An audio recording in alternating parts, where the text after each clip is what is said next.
ہمارے سامنے ہم دیکھتے ہیں ابھی ایک اظہار شیخ نام کے تھے جو ایک ہاسپٹل میں رومیلا ہاسپٹل میں کام کرتے تھے. ابھی تقریباً 1 مہینے کا عرصہ ہو رہا ہے. 40 سال کے آس پاس ان کی عمر تھی. اچانک ہارٹ اٹیک آیا اور وہ انتقال کر گئے.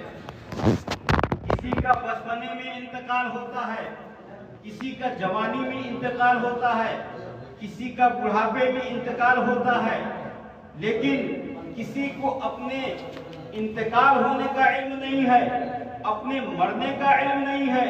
کسی کو یہ پتہ نہیں ہے کہ میں کب مروں گا, کب اس دنیا سے عالم بقا کی طرف جاؤں گا, کب اس عالم فانی سے میں پوچھ کر جاؤں گا.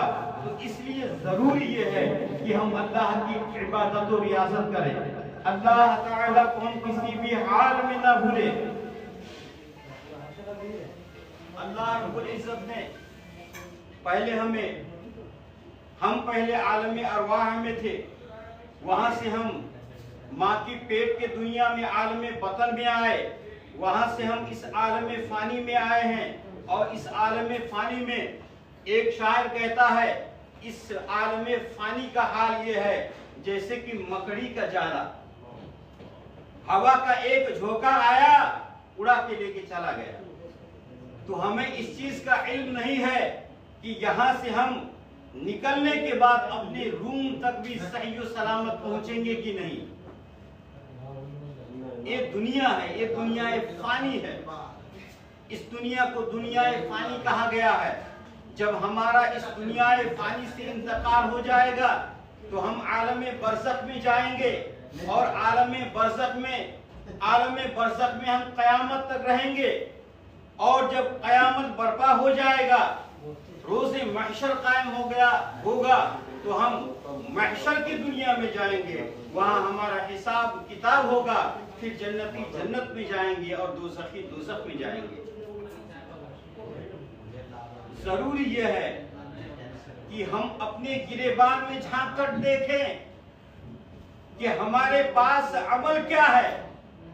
ظاہر تو ہمارا اچھا ہے, کیا ہمارا باطن بھی اچھا ہے؟ کیا ہمارا باطن بھی ظاہر کی طرح روشن ہے؟ نہیں. اے میرے دوستوں, اللہ تعالیٰ کی بارگاہ میں دعا ہے کہ اللہ تعالیٰ ہمارے باطن کو ہمارے ظاہر کی طرح روشن کر دے. اللہ تعالیٰ ہمیں کہنے سے زیادہ, سننے سے زیادہ عمل کی توفیق عطا فرمائے. ہمیں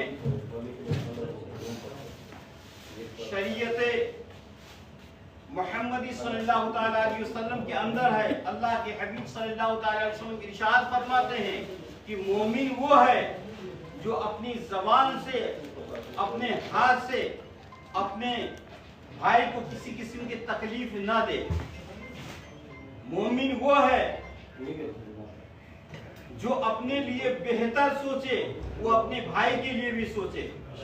یعنی اپنے لیے اچھا سوچنا اور بھائی کے لیے برا سوچنا یہ مومن کی خصوصیت نہیں ہے. مشکاۃ شریف کی حدیث ہے کہ کوئی اگر جوا کے پاس جاتا ہے یا شراب کے پاس جاتا ہے تو جب تک وہ شراب پیتا ہے یا شرابیوں کے ساتھ میں ہوتا ہے یا جوا اور تاش کھیلتا ہے تو اس کے ایمان کو اٹھا لیا جاتا ہے جب تک کہ وہ توبہ نہ کر لے. اور جب توبہ کرتا ہے تو اس کا ایمان واپس آتا ہے. بتائیے, بہت سے ایسے لوگ ہیں جو تاش جوا کھیلتے ہیں یا پھر زناکاری میں مبتلا ہوتے ہیں, اور اس کے بعد وہاں سے اگر نکلتے بھی ہیں تو توبہ نہیں کرتے ہیں. تو کیا ان کی مغفرت ہو سکتی ہے؟ نہیں. ہم دعا کیا کرتے ہیں اللہ کی بارگاہ میں کہ اے اللہ, جن کا ایمان پر خاتمہ ہوا ان کی مغفرت فرما. آپ غور کیجئے, اس سے پتہ یہ چلا کہ جس کا ایمان پر خاتمہ ہوا ہے اسی کی مغفرت ہو سکتی ہے. جس کا ایمان پر خاتمہ نہیں ہوا اس کی مغفرت نہیں ہو سکتی۔ اس لیے ضروری یہ ہے کہ ہم اپنے ایمان کی حفاظت کے لیے اللہ کی عبادت و ریاضت کریں، نماز کی پابندی کریں، مصطفیٰ کریم صلی اللہ تعالیٰ علیہ وسلم پر کثرت سے درود و سلام پڑھیں۔ درود و سلام کی بہت بڑی فضیلت ہے۔ مصطفیٰ کریم صلی اللہ تعالیٰ علیہ وسلم ارشاد فرماتے ہیں کہ جو جتنا زیادہ درود شریف پڑھتا ہے میں اتنا زیادہ اس کے قریب ہوتا ہوں، اتنا زیادہ میں اسے پہچانتا ہوں۔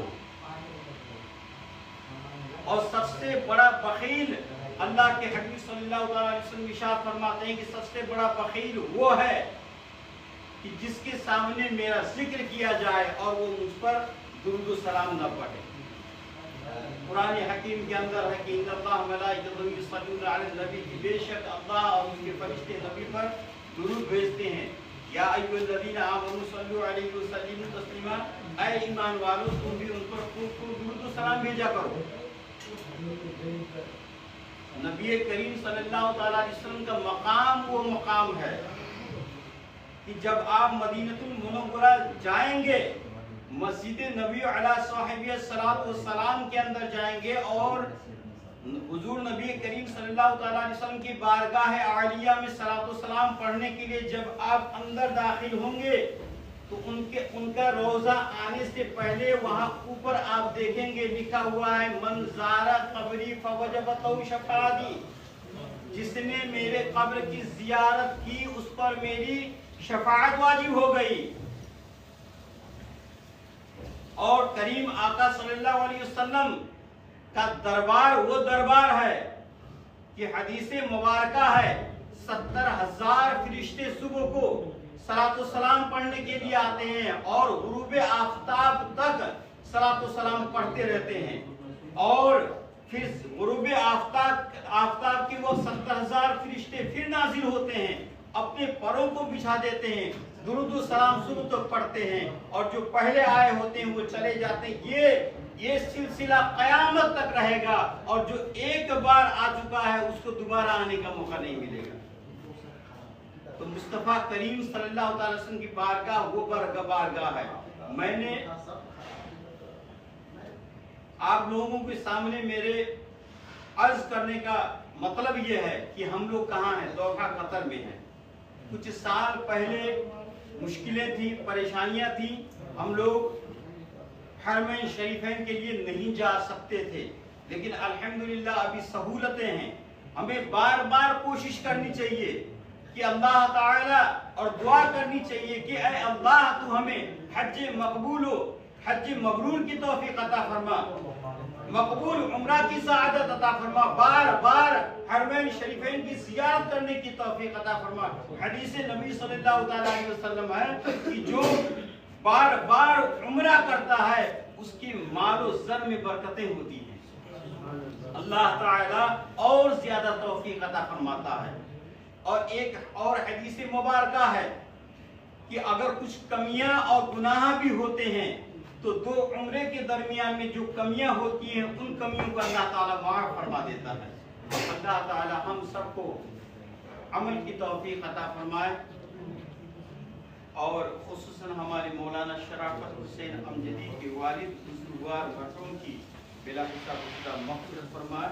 استغفر اللہ ربی من کل ذنب واتوب الیہ وعلیہ السلام۔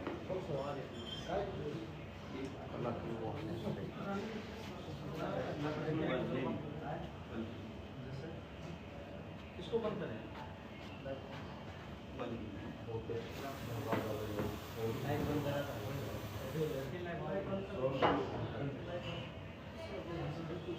بند